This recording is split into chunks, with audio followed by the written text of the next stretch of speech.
신약성경 327페이지에 골로새서 4장 2절에서 6절입니다. 기도를 계속하고 기도에 감사함으로 깨어 있으라. 또한 우리를 위하여 기도하되 하나님이 전도할 문을 우리에게 열어주사 그리스도의 비밀을 말하게 하시기를 구하라. 내가 이 일 때문에 매임을 당하였노라. 그리하면 내가 마땅히 할 말로서 이 비밀을 나타내리라. 외인에게 대해서는 지혜로 행하여 세월을 아끼라. 너희 말을 항상 은혜 가운데서 소금으로 맛을 냄과 같이 하라. 그리하면 각 사람에게 마땅히 대답할 것을 알리라. 아멘. 오늘 세월을 아끼는 지혜라고 하는 주제로 주님 우리에게 주시는 말씀 함께 듣기를 원합니다. 이 골로새서는 우리가 너무나 잘 아는 대로 바울 사도가 감옥에 갇혀 있을 때에 골로새에 있는 교회에게 편지로 쓰셨던 서신서라 그럽니다. 그런데 바울 사도가 이제 골로새서 마지막 장에 마지막 이제 당부의 말을 하는 거예요. 어떤 면에서는 유언과 같은 그러한 당부의 말을 골로새 교회 성도들에게 하는데 여기서 5절에 외인에게 대해서는 지혜로 행하여 세월을 아끼라 그랬습니다. 저는 이 말씀을 묵상하다가 생각이 좀 잠겼습니다. 바울 사도가 지금 감옥에 들어가 있어요. 감옥에서는 아무것도 할 수 있는 게 없습니다. 시간을 붙들어 매놓고 모든 활동을 하지 못하게 하면서 자유를 억압하며 그리고 지배당하는 그러한 구조가 감옥에 있는 겁니다. 저는 살면서 감옥을 안 가봤습니다만은 감옥에 가 있는 사람들에 대해서는 여러 가지 갔다 온 사람 이야기도 들어보고 가 있는 사람들의 편지도 받아보고 또 가는 사람의 심정도 들어보고 했던 그런 과거의 생각들을 이렇게 정리해 보면은 정말 가기 싫은 곳이 감옥입니다. 사람이 태어나서 죽을 때까지 안 가고 싶은 데 가운데 한 군데가 감옥입니다. 그런데 대부분은 안 가죠. 대부분 또 가는 사람들은 범죄자로 이렇게 사회와 격리되기 위하여 갑니다. 그런데 바울 사도는 범죄자가 아니었습니다. 하나님의 말씀을 전하고 예수 그리스도의 복음을 전하는 것 때문에 로마의 감옥까지 갔습니다. 그 환경이 지금 우리가 생각하는 환경하고 좀 달랐을 거예요. 지금은 인권도 있고요. 밥도 잘 먹여주고 잠도 잘 재워주고 지낼만 합니다. 요즘 외국 같은 데는 감옥에 TV도 있고 감옥 가서 운동도 하고 그런다잖아요. 우리나라도 마찬가지입니다. 얼마 전에 신문에 노숙자 중에 한 사람이 자기가 일부러 감옥에 가고 싶어서 나머지 가게 유리창을 깨고 행피를 부렸대요. 왜냐하면 여기 있으면 굶어 죽겠는데 감옥 가면은 밥은 준다는 거죠. 그랬던 뉴스를 본 적이 있습니다. 그런데 옛날에 지금부터 2000년 전 로마 시대의 감옥은 인권도 없고요. 생명도 보장되지 않고 그리고 먹을 거, 입는 거 자체가 굉장히 열악했을 겁니다. 거의 짐승 우리에 가둬놓은 것처럼 그렇게 가다 놓고 격리를 시키고 폭력을 행하고 그랬을 겁니다. 그런데 이 바울 사도가 감옥에서 아무것도 하지 못하는 시간이 정지된 가운데 있는 그곳에 들어가 있으면서 골로새에 있는 성도들을 향해서 야, 세월을 아끼라. 이 세월을 아끼라는 말은 기회를 놓치지 마라 이 뜻이에요. 기회라고 하는 것은 어떤 사람이 이렇게 표현해 놨더라고요. 뒤에 사람이 앞에 사람을 이렇게 잡는 게 기회라고 하는 거예요. 그런데 머리를 꼭 잡아야 돼. 근데 이 앞에 가는 사람의 머리가 뒤에는 없고 앞에만 있다는 거예요. 기회는 뒤에서는 절대 못 잡는다는 것이죠. 앞에 왔을 때 탁 잡아야 된다. 이 기회라고 하는 거예요. 세월이라는 것도 마찬가지라는 뜻이죠. 지나가고 난 뒤에는 되돌릴 수 없는 것이 세월입니다. 시간은 절대로 되돌리지 못합니다. 앞에 왔을 때 잡아라 이 말이죠. 우리가 처해 있는 환경과 여건과 조건들이 내가 잡을 수 있는 최고의 기회고 내가 아낄 수 있는 최고의 세월이다. 어떤 사람이 이런 말을 했습니다.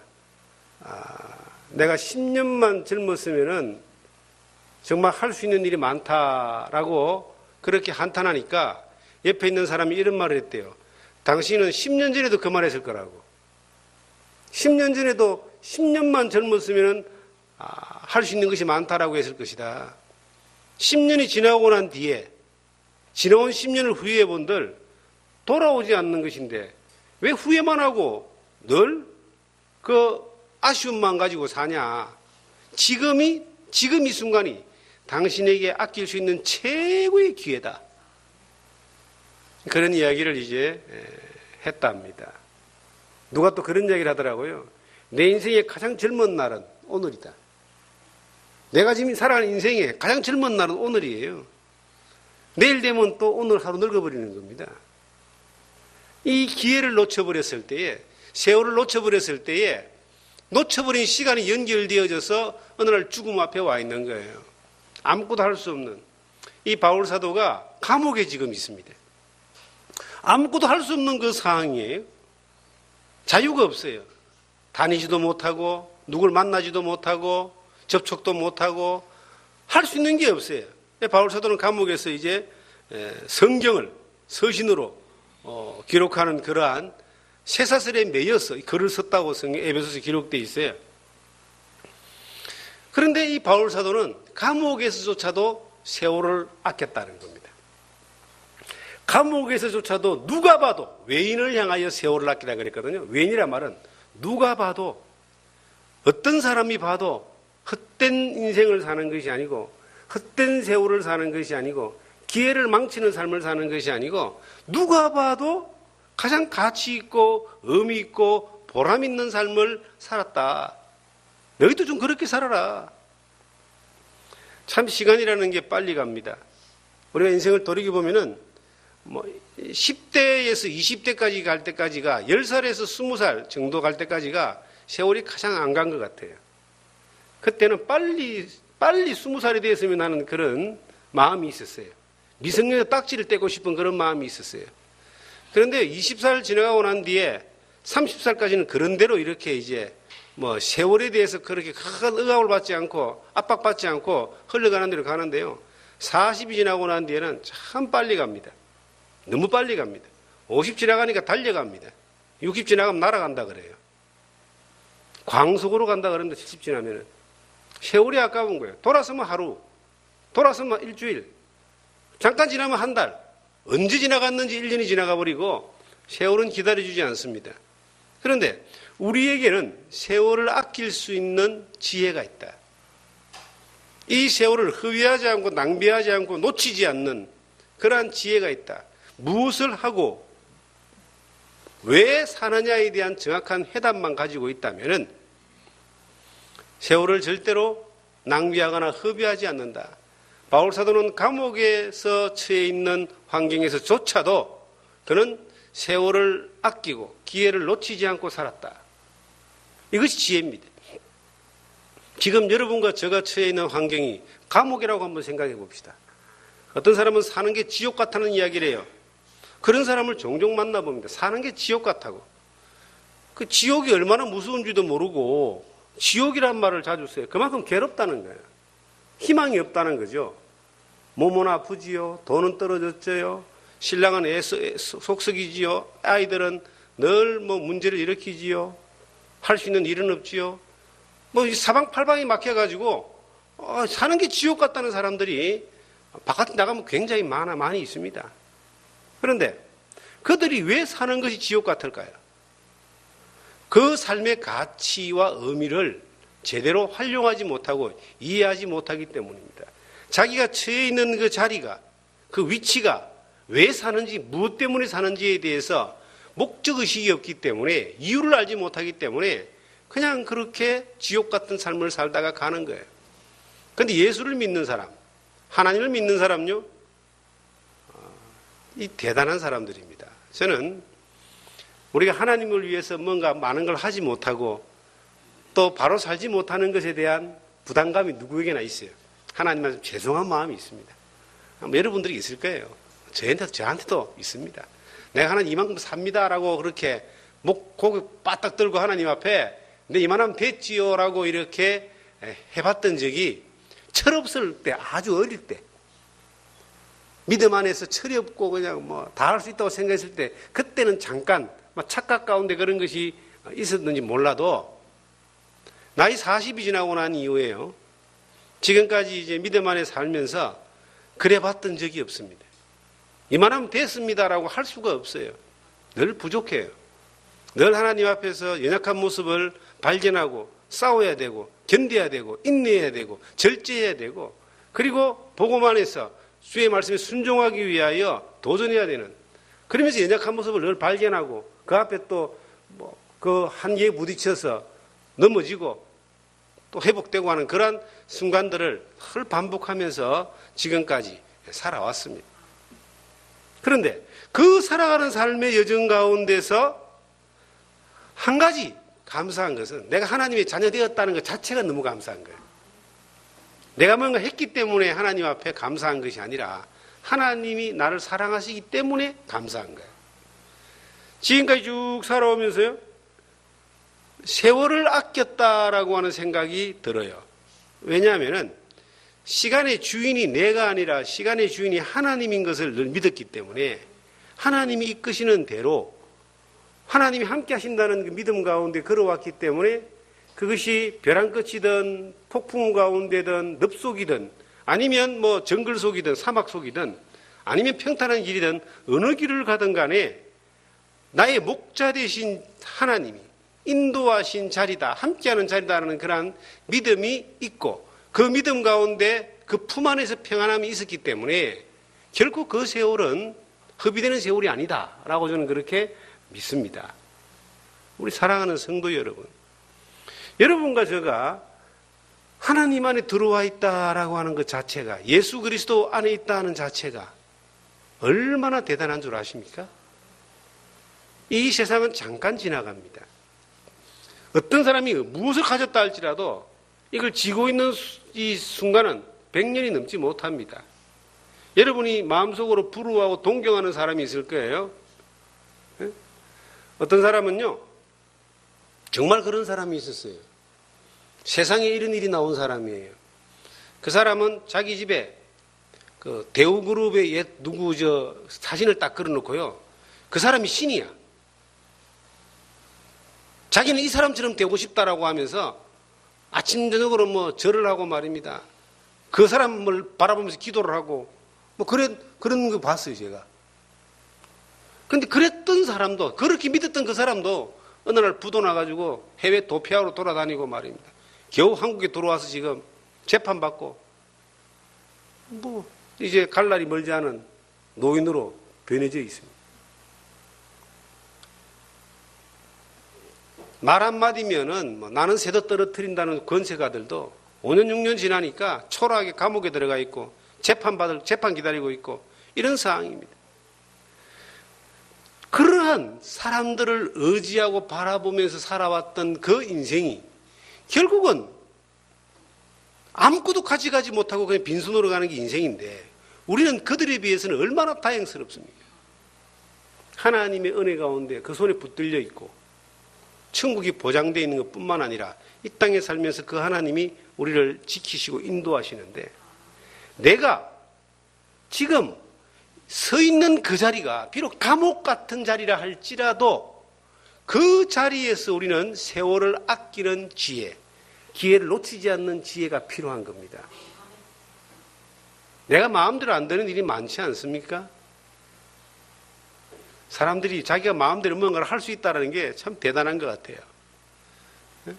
자기 마음대로 뭔가를 하고 싶어. 자식도 마음대로 하고 싶고, 남편도 마음대로 움직이고 싶고, 부인도 마음대로 움직이고 싶고, 일하는 직원들도 마음대로 움직이고 싶고, 파트너도 마음대로 움직이고 싶고, 마음대로 다 하고 싶고, 그게 권력을 잡고 싶어 하는 사이에 욕심이 거기에 오는 거예요. 권력은 힘에 의해서 움직일 수 있기 때문에 그걸 권력이라는 거예요.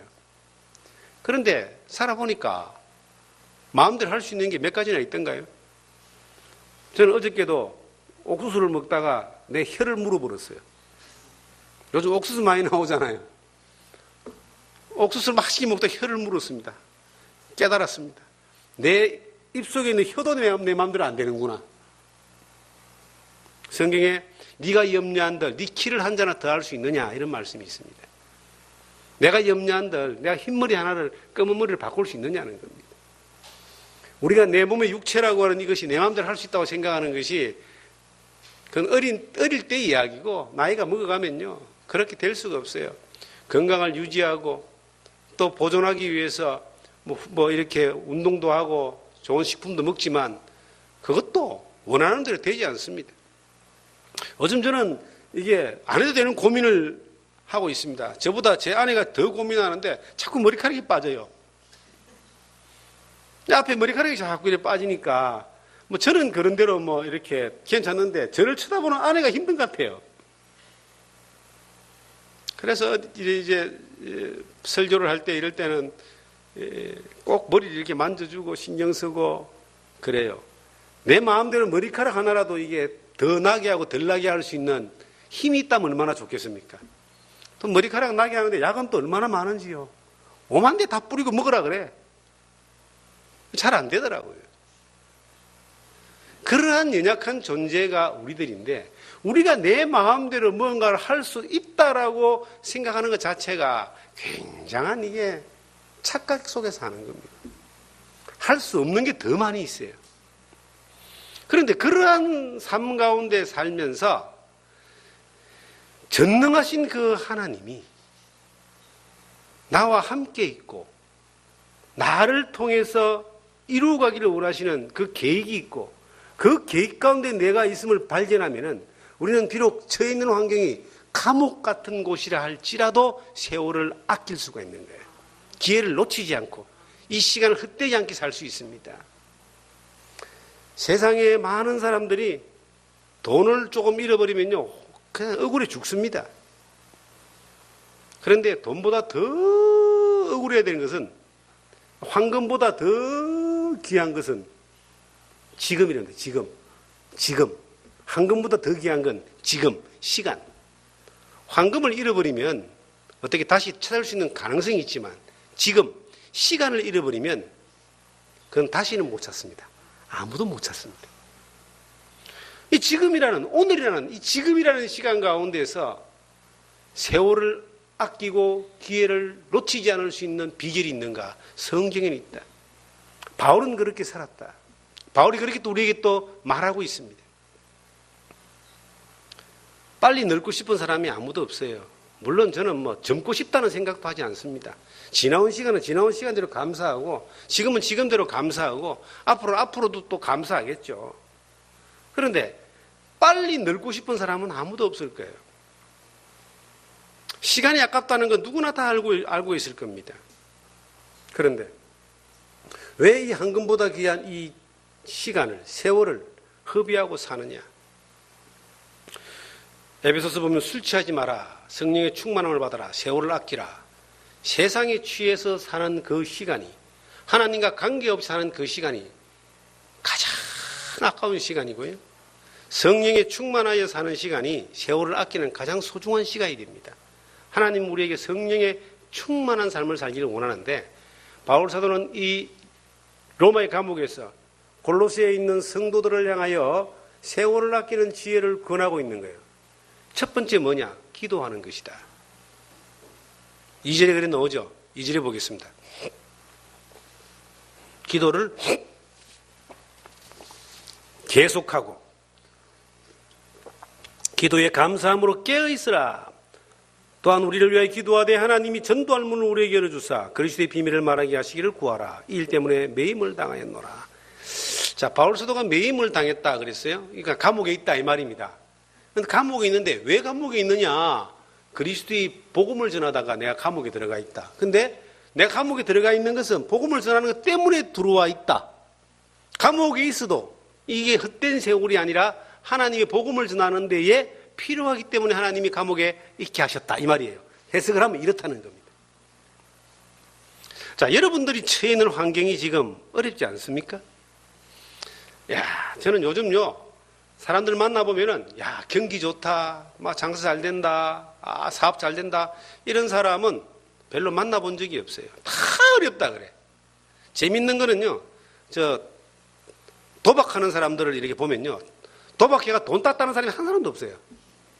전부 다 이렇다 그래. 돈 누가 땄다고 한 거예요? 잘 된다는 사람이 아무도 없어. 다 어렵다 그래. 어렵다가 입에 붙어가 있어요. 우리가 신앙생활하는 이 삶의 여정 가운데서 우리는 다 어려운 상황 가운데 있습니다. 그런데 그리스도 안에서 세월을 아끼는 지혜로 사는 사람은 어렵지만 감사와 기쁨이 있고 어렵지만 하나님의 인도가 있고 은혜가 있고 충만함이 있는 거예요. 그 차이예요. 환경이 바뀌는 게 결코 아닙니다. 환경보다 우리가 환경을 대하는 환경 앞에 서 있는 태도가 바뀌는 거예요. 감옥에 있다 할지라도 내가 이렇게 매여 있다 할지라도 그리스도의 복음을 전하는 것 때문에 내가 매여 있다. 매여 있는 것도 하나님의 뭐다고요? 인도하십니다. 여러분들이 지금 이제 여러분과 제가 처해 있는 환경이 불평할 수 있는 환경이 많습니다. 모든 면에서 불평을 하려면요, 참 많이 있어요. 저는 부부 사이에 서로 불만이 없는 사람들은 참 행복한 사람들이에요. 부부 사이가 이렇게 갈등이 생기고 다툼이 생기고 좀 안 좋아지는 이유는 서로 요구하는 게 많기 때문에 그렇고요. 기대치가 높기 때문에 그렇고 기대치에 안 맞기 때문에 불평하기 때문에 싸움이 나는 거예요. 자식도 마찬가지입니다. 저도 자식을 키워보지만 자식에 대해서 불평을 하기 시작하면요, 그것만 보이는 거예요. 그런데 자식에 대해 좋은 것만 생각하면 좋은 것만 보입니다. 옛말에 아내가 이쁘면은 저같이 뭐 기둥뿌리 앞에서도 절한다는 이야기가 있잖아요. 하나 좋으면 다 좋은 거예요. 우리가 상대편을 바라볼 때에도 어떤 대상을 바라볼 때에도 믿음으로 해석하고 바라보는 거냐 아니면 우리의 육신의 생각만 가지고 단순히 해석하고 바라보느냐에 따라서 스스로가 불행해지거나 행복해지는 그런 운명이 바꿔질 수 있습니다. 지금 여러분과 저도 마찬가지 아니에요? 불평하려고 생각해 보세요. 앉았다 하면은 나라에 대해서 불평하는 사람이 있어요. 나라에 대해서, 위정자에 대해서 불평할 수 있죠.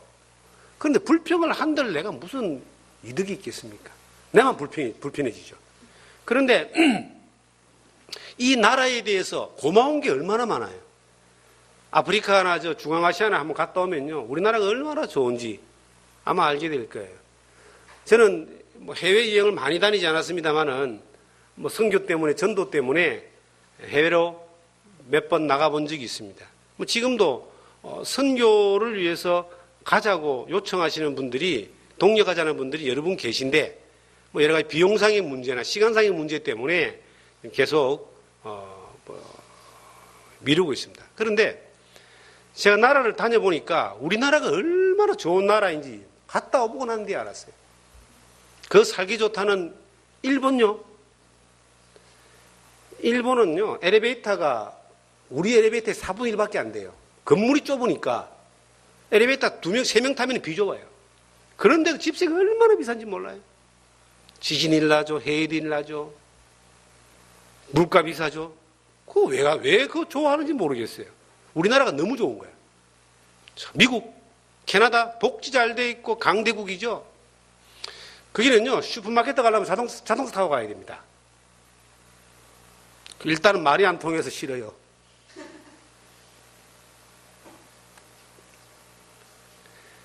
동남아시아, 필리핀 갔더니 겁이 나서 다닐 수가 없어요. 선교를 한번 갔는데요, 그 가이드가 같이 가신 분이 해지면 절대 나가면 안 됩니다. 해지면 나가면은 절대 안 됩니다. 그 더 무서운 거는 전부 다 건물을 지키는 사람들이 총을 들고 있어요. 실탄이 장전되어 있다는 거예요. 총기 사고가 잘 나는 거예요.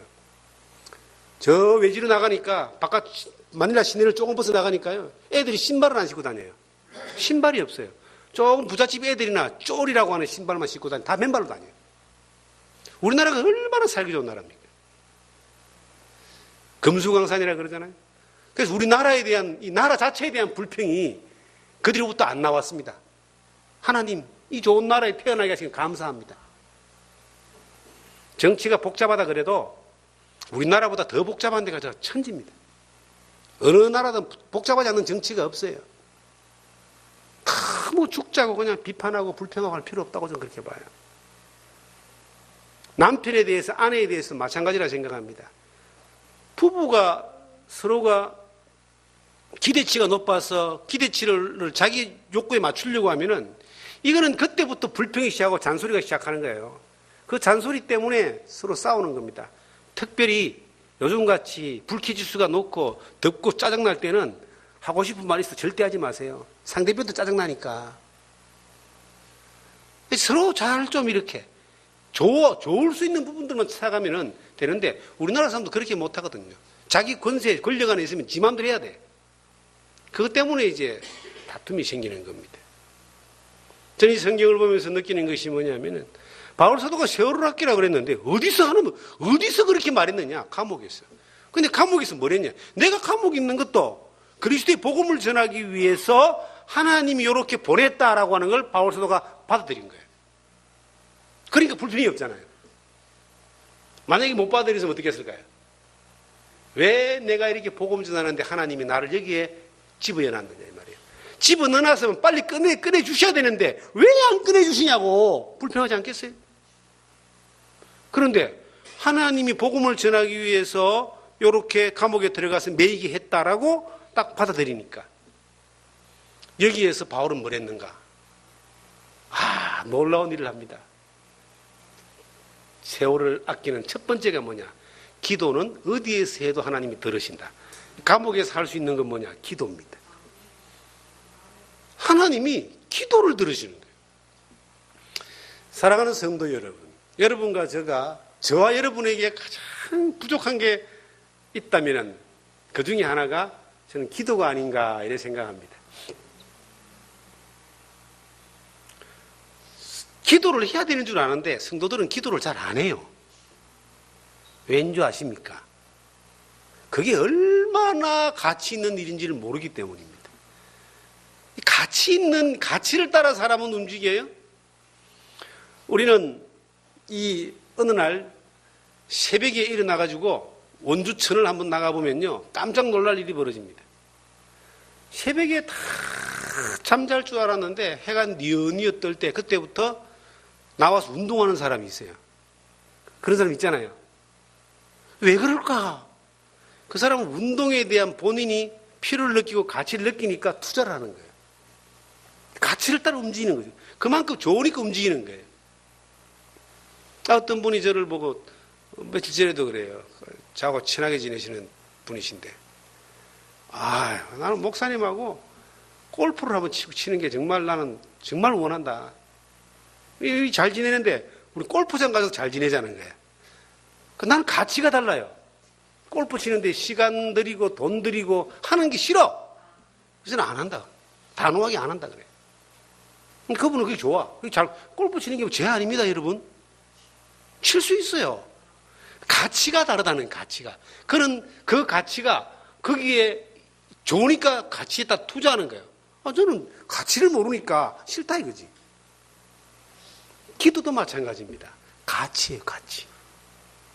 그 가치를 알면은 기도를 하게 돼 있습니다. 절박함이 있고.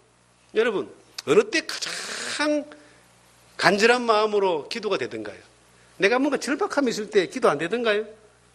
기도하라는 약속이 있고 믿음이 있으니까 기도가 되잖아요. 절박함이 있고 간절함이 있으면요. 하나님 앞에 믿음으로 배운 대로 기도하는 거예요. 근데 절박함과 간절함이 끝나버리면 또 이게 가치가 떨어지는 거예요. 가치가. 기도는 가치입니다. 내가 내 삶에 하나님 앞에서 가장 큰 복을 누릴 수 있고 은혜를 누릴 수 있고 혹은 하나님의 약속을 가장 피부에 와닿도록 내가 누릴 수 있고 받을 수 있는 하나의 일이 뭐냐니까 기도입니다. 기도를 하라 해도 안 되는데요. 할 수밖에 없으면 그때는 기도가 되는 거예요. 저는 저희 아들이 한 번도 아빠 저를 위해서 기도해 주세요 이렇게 부탁해 본 적이 없어요. 지가 부탁하는데 내가 잘해주니까. 부탁 안 해도 난 내 아들이가 기도를 뭐 안 하겠습니까? 평생 하고 있는데 얘가 딱 한 번 엄마 아빠 기도 좀 해주세요라고 부탁한 적이 딱 한 번 있어요. 언제냐 하니까 해병대 훈련 받으면서 너무 힘들었던 거야. 거의 죽을 것 같더래요. 그 해병대 훈련 받는데 중요한 거는 그 동기 중에서 뭐 죽어나가는 애들도 간혹 있거든요. 그 애가 겁이 났는 것 같아요. 편지가 왔는데 자기를 왜 제발 기도해달라고. 내가 속으로 평생을 네가 이 마음으로 살면 참 좋겠다. 얼마나 절박하면은, 그런 절박하면 자기가 기도해달라 그러겠어요. 그 자기도 기도하는 거 아니겠어요? 안 하겠습니까? 그러면서 그 다음에는 또 그렇게 또 왔더라고. 기도해 주셔서 하나님이 자기를 지켜주는 걸 자기는 느낀다고. 어쨌든 그 얼마나 감사한 거예요. 그 누구나 다 절박함이 오면은 기도가 되는 거예요. 그런데 절박할 때만 기도하는 것이 아니라 성경은 뭐라고 말했는가? 바울 사도는 감옥에서 뭘 했는가? 가장 많은 시간 바울 사도는 기도했습니다. 왜? 그것이 세월을 아끼는 최고의 비결이었기 때문에. 성경 2절에 나오잖아요. 기도는 언제 하느냐? 기도를 계속하고 기도에 감사함으로 깨어있으라. 기도는 첫째, 계속하는 겁니다. 계속이란 말은 쉬지 말고 기도하라. 끊이지 않고 기도하라. 왜 기도합니까? 하나님이 계속 도와주셔야 되니까. 계속 힘주셔야 되니까. 계속 우리가 세월을 아껴야 되니까. 기도하는 사람이요. 하나님 앞에 기도하는 사람은 세상에 헛된 것에 잘 마음이 안 빼앗깁니다. 제약이 유혹이 오잖아요. 누구나 다 와요, 여러분. 태양이 뜨는 게 모든 사람에게 다 뜨죠. 죄에 대한 유혹도 목사한테도 오고 성도한테도 오고 다 오는 거예요. 모든 사람에게 다 오는데 기도하는 사람은, 계속 기도하는 사람은 유혹을 이겨버립니다. 깨어 있으니까. 이게 뭔지 안다는 거예요. 분별한다는 거야. 근데 기도하지 않는 사람은요, 이게 뭔가 진짠가 가짜인가 헷갈리는 거 아닙니까? 요즘 옥수수가 많이 나오니까 참 재밌는 거 제가 한번 경험했습니다. 이 예배당 처음에 짓고 난 뒤에 옆에 땅이 하나도 없었어요. 집이 없었어요. 옆에다가 빈 땅에 제가 농사를 지었습니다. 바로 옆에요. 근데 이제 한 번도 농사를 지어본 적이 없잖아요. 근데 이제 강원도는 옥수수가 유명하거든. 그래서 땅을 갈아가지고 이제 오이 몇 개 심고 그 다음에 가지 몇 개 심고 심었어요. 근데 옥수수가 너무 먹고 싶은 거야. 그래서 옥수수를 도대체 어떻게 심는가 하고 이 앞집에 장어집 하는 권사님이 계셨는데 친하게 지냈었어요. 근데 이 권사님하고 이야기하니 옥수수를 어떻게 심습니까? 그러니까 자기가 옥수수 씨앗이 있다는 거예요. 가서 한 구멍에 3개씩만 꼽아놓으면 난다는 거야. 그래서 쫙 갈아가지고 이제 한 구멍에 3개를 심었는데 한 달이 지나도 안 나고 2달이 지나도 안 나는 거예요. 도대체 왜 옥수수가 씨앗이 안 올라옵니까? 그러니까 권사님이 하는 말이 이거 저 강원도 정선에서 가져온 씨앗인데 너무 좋은 씨앗이라 좀 늦게 나는 것 같다 그러는 거예요. 그래서 이제 한 달이 지나도 안 나, 2달이 지나도 안 나, 물을 줘도 안 나. 나중에 알고 보니까 그 옥수수가 씨앗이 쌀맛을 까놓은 거예요. 쌀맛을 까놓은 걸 씨앗인 줄 알고 나는 줬는데 아무리 심어도 안 나는 거예요. 나중에 하는 말, 쌀맛을 까놓은 거다. 전문가가 아니니까 쌀맛을 까놓았는지 씨앗인지 모르는 거예요. 우리가 똑같은 상황에서요, 깨어있는 사람과 안 깨어있는 사람의 차이입니다. 계속 기도하는 사람은 뭐가 딱 나타나면 분별한다니까? 이게 하나님이 기뻐하는 건지, 이게 하나님이 싫어하는 건지, 해야 되는 것인지, 안 해야 되는 것인지, 가야 되는지, 말아야 되는지, 뭐가 온다고요? 딱 분별이 오는 거예요. 뭐 하는 사람? 계속 기도하는 사람. 한 번 기도하고 평생 써먹는 사람 말고요. 계속 기도하는 사람. 무시로, 수시로, 쉬지 말고 범사에 기도하라. 이게 세월을 아끼는 비결이다. 여러분, 일을 하시는데요. 기도하면서 일해보세요.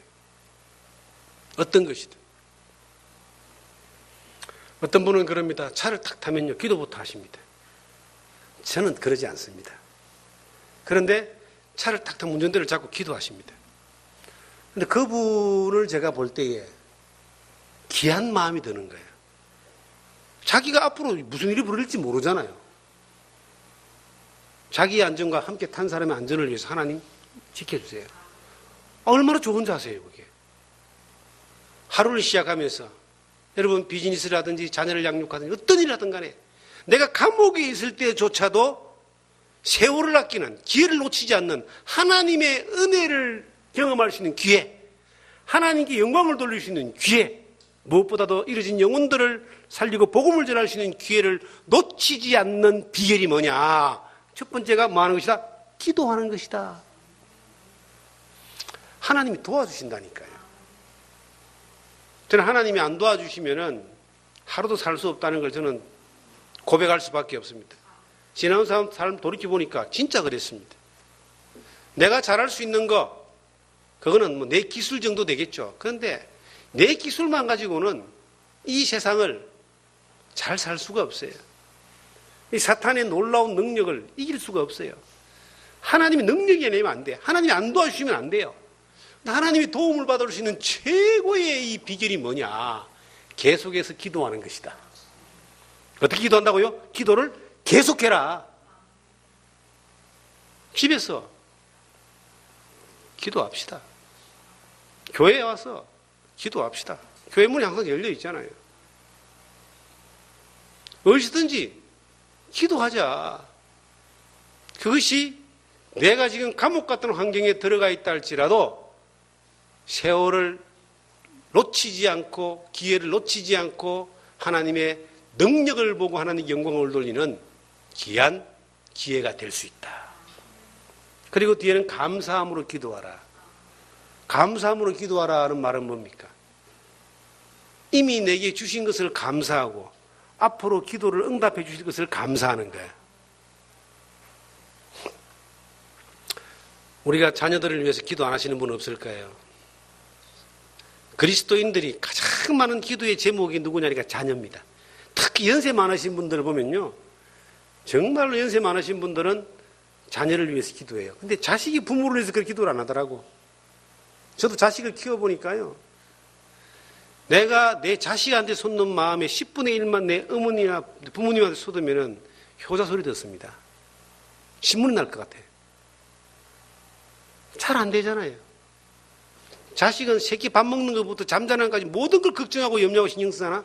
뭐 부모도 신경 씁니까? 그 내리사랑이랑 같아요. 근데 나이 드신 어른들도 끊임없이 자식을 위해서 이렇게 기도를 하는데, 자식을 위해서 기도를 하는데도 이 성경대로 보면 감사함으로 깨어있으라 그래요. 이 말은 뭐냐면, 어떻게 되게 하여 주시옵소서라고 하는 미래지향적인 기도보다 이미 되어주게 해 주심에 대한 감사의 기도가 더 하나님이 기뻐하신다는 거예요. 다른 사람들은 하나님이 해 주신 것에 대해서 감사는 적게 하고 도구는 하지 않고 자꾸 해달라고 청구서만 날리는 거예요. 하나님 별로 그 기뻐하지 않습니다. 이미 해 주심에 대해서 감사하라. 그리고 앞으로 해 주실 것에 대해서 감사하라. 범사에 감사하라. 감사함으로 구하라. 성경에 그런 말씀이 여러 군데 기록되어 있습니다. 이것은 뭐냐면 원리를 하나 이야기해 주는 거예요. 하나님이 내게 주신 것에 대해서 감사합니다. 감옥에 있는 것도 뭐라고요? 바울 사도가 기도할 때 왜 감옥에 있게 했습니까? 하나님의 뜻대로 감옥에 왔습니까? 그럼 빨리 꺼내 주십시오. 이것을 위해서 기도합니다라는 말이 성경에 없어요. 감옥에서 꺼내달라는 말을 기도에 부탁한 것이 아니란 말입니다. 감옥에 있는 것 자체가 뭐라고? 감사합니다. 왜? 이 감옥에서 그리스도의 복음이 전해진다는 거예요. 정말 바울은 감옥에서 복음을 전해서 감옥에서 이 복음을 듣고 예수를 믿은 오네시모 같은 사람이 빌레몬스에 기록되어 있고요. 그리고 감옥에서 서신을 쓰고 수많은 사람이 복음을 전했던 기록이 기록되어 있습니다. 감옥에 있는 것 자체가 감사합니다. 여기 있게 하신 것을 감사합니다. 여러분, 좀 힘들어도 힘내십시오. 여러분들 힘든 그 과정도 하나님이 함께 하신다고 해요. 그것도 감사하십시오. 그 다음은 하나님의 능력을 보여주실 준비를 하고 계십니다. 저는 신앙생활 하면서요, 이런 생각을 해봐요. 하나님, 내가 한 치 앞을 알지 못하게 해주신 거 감사합니다. 내가 한치 앞을 알면 어떻게 될까요? 하나님한테 의지하겠습니까? 기도하겠습니까? 안 합니다. 한치 3cm 정도. 내가 10분 앞을 모르잖아요. 어떤 일에 대하여 하나님을 믿는 믿음으로 약속으로 가는 건 가지만 모르고 가는 거예요. 저도 모르고 여러분도 모르고 아무도 모릅니다. 하나님 그거 허락하지 않으셨어요. 그거 안다는 사람 다 사기꾼들입니다. 한치 앞을 모르니까 우리가 어떻게 하느냐. 하나님 지금까지 인도하신 건 감사합니다. 앞으로 모든 걸 하나님께 맡깁니다. 기도하고 갈 수 있는 거예요. 하나님 또 인도하시는 거예요. 함께 하신다는 확신이 있지만 하나님이 이끌어 주셔야 되니까 우리는 감사함으로 기도하고 가는 것이다. 이것이 세월을 아끼는, 지금 현재의 이 나를 인도하신 하나님의 섭리를 올바로 이해하고 감사할 수 있고 앞으로 가는 걸음에 대하여 헛되고 잘못된 걸음을 가지 않을 수 있는 비결이라는 겁니다. 저는 여러분과 제가 세월을 아끼기를 원합니다. 우리가 큰 일을 못한다 할지라도, 위대한 일을 못한다 할지라도 하나님이 기뻐하는 존재로 있어야 되는 거예요. 하나님이 우리를 인도하시고 역사하시는 존재로 있어야 됩니다. 주님이 우리 가운데서 함께 하시는 것을 늘 경험하고 주님이 우리에게 맡기신 그 명령하신 말씀에 따라 순종하면서 성령의 인도함을 받는 자리에 있는 이것이 이 지나가는 세월 가장 가치 있고 보람 있게 살아가는 비결이라는 것이죠. 사랑하는 성도 여러분, 바울 사도는 이 감옥에서 나를 감옥에서 빨리 꺼내 나가게 해달라고 기도를 부탁하지 않았습니다. 도리어 어떻게 부탁했냐면 3절을 다시 보시면 또한 우리를 위하여 기도하되 하나님이 전도할 문을 우리에게 열어주사 그리스도의 비밀을 말하게 하시기를 구하라. 내가 일 때문에 매임을 받았다. 뭐라고 했습니까? 이 전도의 문이 열리게 하기 위하여 기도해라. 그래야 그리스도의 비밀을 내가 말하리라. 바울 사도가 감옥에 매인 것도 하나님이 보내셔서 매였는데 그 간 이유가 하나님이 복음을 전하기 위해서 나를 이 감옥에 들어가겠다고 딱 이해를 했어요. 그 감옥에서 빨리 나가는 게 이게 기도 제목이 아니고 여기에서 전도의 문이 열리게 해달라고 기도해달라. 그리고 열리면 그리스도의 복음을 바로 전하게 해달라고 기도해달라. 이건 놀라운 이야기입니다. 바울 사도가 사도행전 16장에 빌립보에서 복음을 전하다가 감옥에 들어갔습니다. 그곳에서 찬송과 기도를 했는데 옥문이 깨져버렸어요. 빌립보 간수가 구원받고 가족이 구원받고 그 유명한 주 예수를 믿어라. 그러면 너와 네 집이 구원을 받으리라는 그 말씀이 거기서 나오는 거예요. 빌립보 교회가 세워졌습니다. 감옥에 갔던 경험 있잖아요. 바울이 감옥에 하나님이 보내신 이유가 복음의 문이 열리고 전도의 문이 열리기 위해서 하나님이 빌립보 감옥에 보냈다는 걸 경험했기 때문에 로마의 감옥에 가서도 하나님이 나를 로마의 감옥에 보내신 것은 예수 그리스도의 복음을 전하기 위해서 나를 보냈다고 믿기 때문에, 그렇기 때문에 기도를 뭐라고 부탁했냐면 감옥에서 빨리 나가게 해달라고 기도를 부탁하지 않았습니다. 전도의 문이 열리게 해달라고 기도했습니다. 열리면은 그리스도의 비밀을 담대하게 전하게 해달라고 기도했습니다. 이거 부탁인 거예요. 자, 우리가 지금 처해 있는 자리가 감옥 같은 곳이라고 생각해 봅시다. 내 직장이 감옥이 될 수 있어요. 내 사업체가 감옥이 될 수 있고 내 가정이 감옥이 될 수 있고 내가 처해 있는 어떤 환경이 감옥이라고 생각해 봅시다. 내가 이해하지 못하는 환경입니다. 내가 원하지 않았던 자리에 왔습니다. 내가 계획하지 않은 일들이 벌어집니다. 그럴 때 우리는 어떤 태도를 취해야 됩니까? 이곳에 보내신 분이 하나님이시다. 사실 이게요, 인정되지 않고 믿어지지 않고 해석되지 않으면 신앙생활 성장 못합니다. 우리를 이렇게 만나게 해주신 분이 하나님이시다. 나를 여기까지 인도하신 분이 하나님이시다. 그러면 여기에서 내가 어떤 태도를 가지느냐. 하나님, 나를 이곳에 보내신 것이 전도의 문을 열기 위해서 보내셨는데 전도의 문을 좀 열어주시옵소서. 만약에 전도의 문이 열리면 그리스도의 비밀을 담대하게 전할 수 있게 하여 주시옵소서. 이 기도가 되어야 되지 않습니까? 내가 만나는 모든 사람이 전도의 대상입니다. 내가 만나는 모든 사람이 예수 그리스도의 복음을 전해야 되는 대상입니다. 내가 만나는 모든 사람에게 하나님은 예수 그리스도의 십자가의 복음이 전해지기를 원합니다. 그 만남의 통로로 하나님이 나를 그 자리에 두셨다면 전도의 문을 열게 해달라고 우리가 기도의 제목을 가지고 기도한다면, 만약에 내가 처해 있는 어떤 환경과 여건 가운데 전도의 문이 열린다면 우리 어떻게 해야 될까요? 세월을 가장 잘 쓴 사람이 되는 겁니다. 그리고 전도의 비밀을 담대하게 전할 수 있다면 이거는 너무나 소중한 하나님의 생명의 통로로 사용되는 가치 있는 시간이 되는 것입니다. 저는 요즘 반성을 좀 하고 있습니다. 복음을 전하는 데 있어서 적극성, 이게 조금 떨어졌다라는 생각이 스스로 되어집니다. 이건 뭐냐면, 저는 이전에 사람을 만나면 만나는 사람마다 꼭 예수의 복음을 전하는 것을 목표로 해서 만남을 가졌습니다. 금방 안 되면 1년, 10년, 20년이라도 평생 만나야 될 사람에게라도 내가 전해주고자 하는 메시지의 끝은 예수 그리스도의 복음 영혼 구원이었습니다. 그리고 그런 만남들을, 그런 목적을 가지고 만남을 가지고 또 섬기고 봉사하고 관계를 가지면서 이렇게 살아왔습니다. 그런데 요즘은 이게 좀 떨어진 거예요. 사람을 적극적으로 만나는 것도 별로 시도하지 않고 있습니다. 만나지는 사람에게 그 죽어가는 영혼을 향해서 바라보면서 애타하면서 복음을 전하고자 하는 그런 마음도 식어져 있습니다. 간절한 마음이 없는 거예요.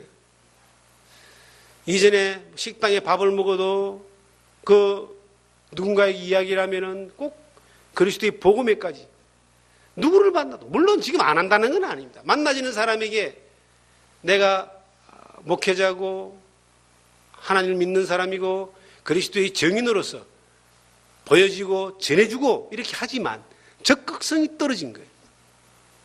그 젊은 날 어느 한 기간에는 버스를 타고 옆에 있는 사람에게 말씀을 전하고 기차를 타도 복음을 전하고 누구를 만나도 예수 그리스도 복음을 전하고 전해주고 늘 이 몸에 성경을 지니고 다니고 전도할 수 있는 전도지라도 가지고 다니면서 전할 수 있는 기회를 엿보고 살았던 적이 젊은 날의 추억으로만 남아 있습니다. 그러니까 정말 주님 앞에서 볼 때에 이게 세월을 내가 아끼는 것이 아니라 흘려보내는 것이 아닌가. 우리가 만나야 되는 모든 대상은 복음을 꼭 드려야 되는 대상이고 복음을 전하기 위해서 주님이 우리를 그곳에 보낸 자리라고 하는 것을 잊어서는 안 됩니다. 수없이 많은 사람들이요, 복음 아닌 다른 것들을 위해서 살아가고 있습니다. 그러나 우리는 예수 그리스도의 복음만이 모든 사람의 인생의 결론이고 목적이라고 하는 것을 우리는 알고 있는 사람들입니다. 이 세상은 영원한 세상에 들어가기 위한 하나의 과정에 불과하다는 것을 너무나 잘 알고 있습니다. 죽음이 끝이 아니라 영생이 있다는 것에 대하여 우리는 믿고 있는 사람들입니다. 믿지 않는 사람들은 반드시 지옥에 끄지 않는 불못으로 가서 심판받는다는 것을 우리는 알고 있습니다. 그들을 향해서 그리스도의 복음을 전하기 위하여 하나님이 우리를 감옥과 같은 자리에 우리를 보내놨습니다. 우린 단지 그 세월을 지나가는 가운데 먹고 사는 것만 위해서 산다면, 수많은 사람을 흘려보내버린다면 이것은 우리가 직무유기를 하는 거예요. 내가 어떤 사람과 만나서 나에게 내가 좋은 사람이 되고 훌륭한 사람으로 인식된다는 게 중요한 게 아닙니다. 우리는 물론 나쁜 사람보다는 좋은 사람으로 인식돼야 되죠. 그런데 좋은 사람으로만 끝나는 것이 아니라 그리스도의 복음을 전할 수 있는 사람이 돼야 되는 거예요. 예수 그리스도의 생명의 복음을 전할 수 있는 사람이 돼야 되고 그 전도의 문이 열리기 위해서 우리는 기도해야 됩니다. 복음을 전하는 데는 두 가지의 요소가 맞아떨어져야 돼요. 하나는 성령님이 역사하지 않으면 복음은 역사할 수 없어요. 성령님은 모든 사람이 구원받기를 원하시니까 늘 우리와 함께 역사하기를 원하셔요. 중요한 두 번째 요소가 우리가 어떻게 복음을 전하느냐는 겁니다. 정말 복음을 맡은 사람으로서 주의 명령을 받은 사명자로서 저 죽어가는 사람들을 향해서 예수 그리스도의 복음을 전하느냐는 겁니다. 때를 얻든지 못 얻든지 복음을 전파하라 그랬습니다. 고린도전서 9장에 보시면은 이 복음을 전하지 않으면 내게 화가 있다 그랬습니다. 내가 부덕불 전한다. 이거는 안 전하면 안 되기 때문에 전한다고 바울 사도는 말하고 있습니다. 바울 사도가 사도행전 20장에 보시면은 모든 사람의 피에 대하여 나는 깨끗하다고 그렇게 증언하고 있습니다. 저는 그 말을 읽기는 읽고 전할 수는 있지만 저는 그 말 하는데 부끄럽습니다. 모든 사람에 대해 나는 피에 대해 깨끗하다는 말은 모든 사람에게 자기가 만나지는 모든 사람에게 복음을 다 전했다는 거예요. 복음을 전해서 믿고 안 믿고는 그거는 그 사람 편의 결정입니다. 근데 전하고 안 전하고는 누구한테 맡겼어요? 제게 맡겼습니다. 내가 할 수 있는 일은 해야죠. 전도의 문을 열어달라고 기도했는데 전도의 문이 열리고 닫히고도 이거 우리의 권한이 아니에요. 마태복음 12장에 보시면 올소이다 이렇게 된 것은 아버지의 뜻이니다. 이것을 지혜롭고 슬기는 자에게 숨기시고 어린아이들에게 나타내심을 감사하나이다. 올소이다 이렇게 된 것은 아버지의 뜻이니다. 마태복음 12장에 나오는 말씀인데요. 이 복음이 전해지고 안 전해지고는 결정권이 사실은 주님 편에 있어요. 믿느냐 안 믿느냐, 받아들이지 안 받아들이느냐, 이것도 사실은 하나님 편에 있습니다. 우리는 단지 전하는 것뿐이에요. 전하는 자가 없으면 이게 안 전해지니까 천사도 못하는 게 복음 전하는 거야. 우린 단지 전하고 진리를 찾고자 하는 사람에게 문을 열어주셔서 하나님이 복음을 전하게 하시면 하나님의 자녀가 되고 구원받는 사람이 됩니다. 요한복음 6장에 보시면 그 권세가 복음을 전하는 결정권이, 생명을 살리는 결정권이 오직 하나님께 있음을 또 이렇게 기록하고 있습니다. 요한복음 6장을 보시면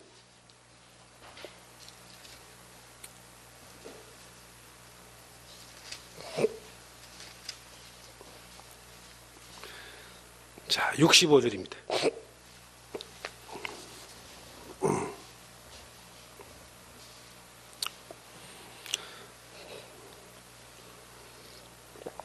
또 이르시되 그러므로 전에 너희에게 말하기를 내 아버지께서 오게 하여 주지 아니하시면 누구든지 내게 올 수가 없다 하였노라 하시니라.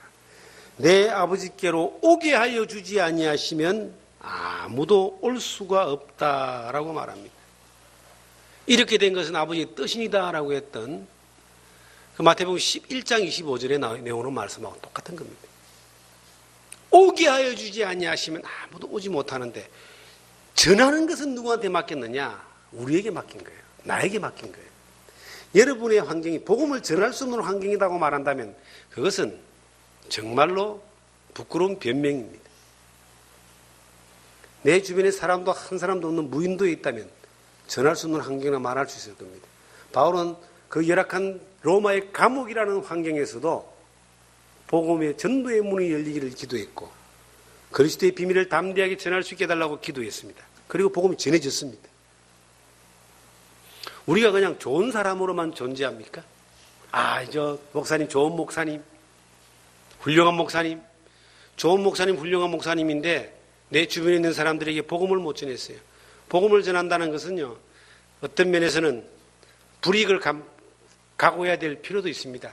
사람들은 듣기 싫어하니까, 마귀는 방해하니까. 그래도 우리는 전해야 됩니다. 듣는 사람이 있든지 안 듣든지 전하라 그랬거든. 전하다 보면 또 전해집니다. 성령이 역사하시고 우리가 전하다 보면 들어야 되는, 믿어야 되는 사람은 하나님이 또 이렇게 연결시켜 주셔요. 그런데 안 전하면 아무 일도 일어나지 않습니다. 저는 이 선한목자 교회가 이 땅에 존재하는 이유가 뭐냐? 이 예수 그리스도의 복음이 전해지는 귀한 통로로 사용되기를 원하는 겁니다. 우리가 그리스도 안에서 은혜를 누리고 양육하고 성장하고 그리고 하나님의 영광을 위해서 우리 봉사하고 섬기며 하는 거 중요합니다. 그런데 그 모든 일의 시작은 태어나야 됩니다. 복음이 전해져야 됩니다. 지금 우리나라가 저출산 문제가 상당히 문제가 됩니다. 앞으로 10년 후에는요, 학교가 수없이 많이 사라질 거라 그래요. 애들이 태어나진 않습니다. 이미 지금 시골 학교, 시골에 있는 수많은 학교들이 다 문을 닫았습니다. 그 통폐합을 시켜버립니다. 시골에 빈 학교가 굉장히 많아요. 도시도 점점점 그렇게 이제 되어져야 합니다. 애들을 안 놓으니까. 결혼들을 안 하기 때문에. 문제는요, 출산율이 낮아지면 국가의 존망에 걸려 있습니다.